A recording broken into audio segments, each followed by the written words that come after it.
It may not look like it, but this man is combating male privilege. You are absolutely correct. It doesn't look like this man is combating anything.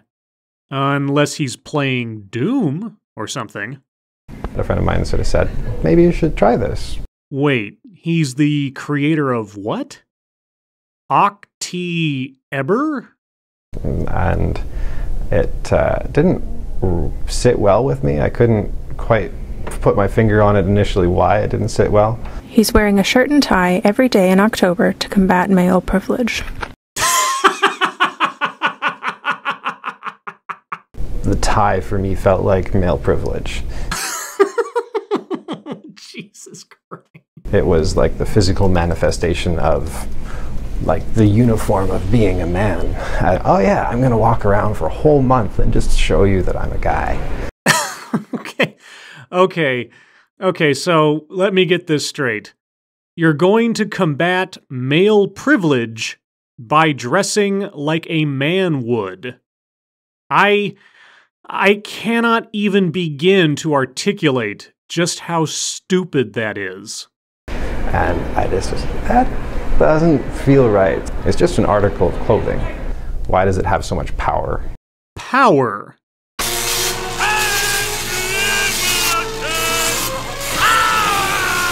What? A necktie?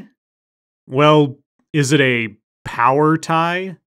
But, okay, wait. Are you saying that the power of male privilege originates from the neckties that men wear? What are you talking about? So how can we change that? And then it's like, if I'm doing this, maybe it can be for something. Okay, let me just try to get my head around this. Neckties are the uniform of a man, and thus neckties have power. And so, in order to reverse the effect that neckties have on denoting and expressing male privilege, our speaker wants men to wear neckties, to combat male privilege, which is represented by neckties. Got it. Rollo decided to participate in October, but wanted to use the month to raise money for Women Against Violence Against Women. October. Okay, right. But wanting to use it to raise money for a woman's charity. Okay, well, fair enough. I'm just not sure how you tell the combatants from the civilians in this case. He also wanted to use October to open up a dialogue about male privilege. There's an expectation of, professional, and you put on the makeup, you put on the slacks, you put this on, and you've kind of like, I've checked off all the boxes, I'm trying to do this, and that's important. And at the same time, you're still not necessarily taken as seriously. Just because you look the part does not mean you are going to be taken seriously in the professional world.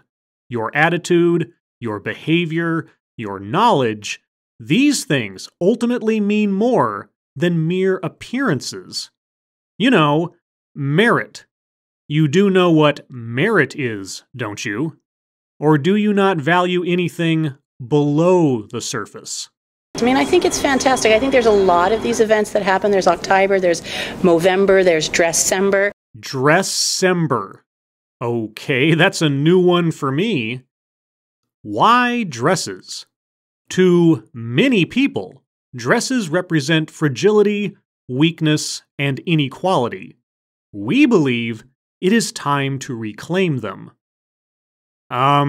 Okay. So like neckties, which represent bad things just on the basis of what they are, dresses also represent bad things based solely on what they are. So in order to counter what they represent as a matter of course, you're going to wear them. I have a sneaking suspicion that October and Dresscember are just virtue-based marketing schemes for the clothing industry.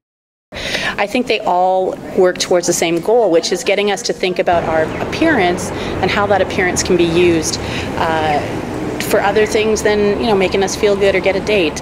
How? No, seriously. How?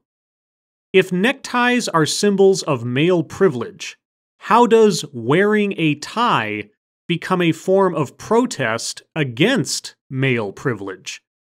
But, okay, for the sake of argument, let's say that you do somehow convince society that neckties represent evil, and then you convince them that wearing them is actually a form of opposition against that same evil. So then, everyone who wears a necktie will be seen as good, and anyone who doesn't wear a necktie will be seen as bad? Is that what I am to understand here? Neckties are a scarlet letter, so we have to make their absence the scarlet letter?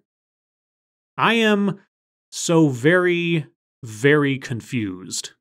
This year, Rolo has expanded the event to include workshops, the first of which was led by Holly Burton. She got involved with the workshops when Rolo explained his cause. Workshops? To do what? Learn how to tie a necktie? Or to learn how to best match a tie with your outfit? Doing activist work of any kind is not easy. I don't know. Putting on a tie or a dress doesn't sound all that difficult. And it's not easy to get it right and to get it right for all audiences. Get it right for all audiences. Well, just settling in on the activism at hand here, the audience is men, who are being accused of inherently possessing privilege, which makes them naturally bad. And this badness is embodied in neckties. And so to atone for the inherent flaw of their gender, they need to wear neckties to both acknowledge and combat their sin. Sounds perfectly reasonable to me. Not all of us have to have the same priority, but all of us working on different parts of the puzzle are what creates that change moving forward. You could almost call that intersectional activism, I suppose.